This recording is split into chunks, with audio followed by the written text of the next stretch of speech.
military toys and whatnot, and okay, whatever. But there's a lot of wild stuff that goes on in GI Joe, and that's what I love.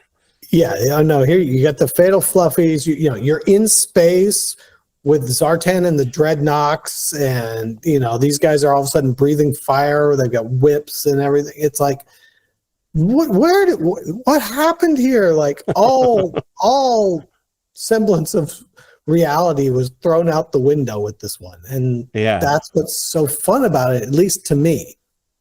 We'll see if everybody else feels the same way, but. Initially, it seems like people are like, "Oh, okay." Now that I see it, I was confused when I saw Fatal Fluffy, but now that I see it, I'm like, "Okay, this is cool."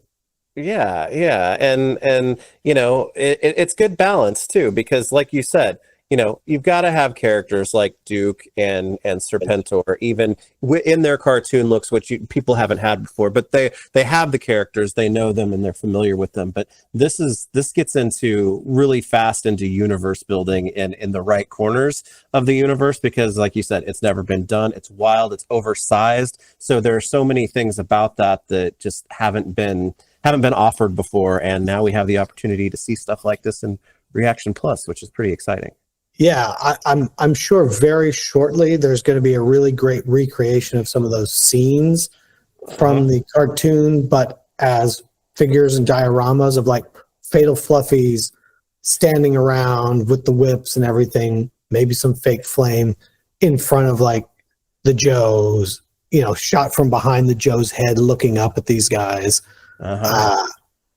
It's a really fun figure. Yeah, and it's one of those too that it's like it's completely GI Joe, but I can see, you know, fans of maybe some other properties enjoying a figure like this too, to fit into kind of their, you know, universe and backgrounds and stuff. Because like you said, space and things like that, it's like it's good to not have a lid when you can pull from all kinds of different lines. And I think people who are fans of other properties will also appreciate a figure like this to get them into like their Alien lineups. Yeah, I mean, look at that guy. Well, these are. It's funny because, you know, these were announced, news broke, and people were finding them immediately. Unfortunately, in people were Target. finding. I don't think they're supposed to be on shelf for a little bit. We ended up having to turn them live because all of a sudden, like Target was putting them on shelves apparently, even though they weren't supposed to be on shelf for I think another month. Yeah, a friend of mine posted about them, and I was like, "Whoa, have they even announced that yet?" I got sent a thing where he was like, "Yeah, not sure these are out yet, but I was able to buy these at my local Target." And I'm like, "Oh, really? Oh, okay." Well, you know what? I mean, I'm glad you bought them.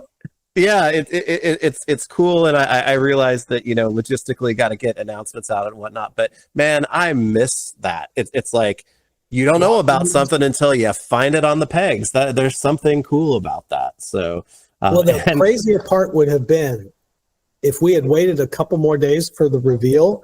He would have scooped everybody, been like, "Look what I just bought at Target." Yeah, and the internet totally would have been. It would have been 10 years ago.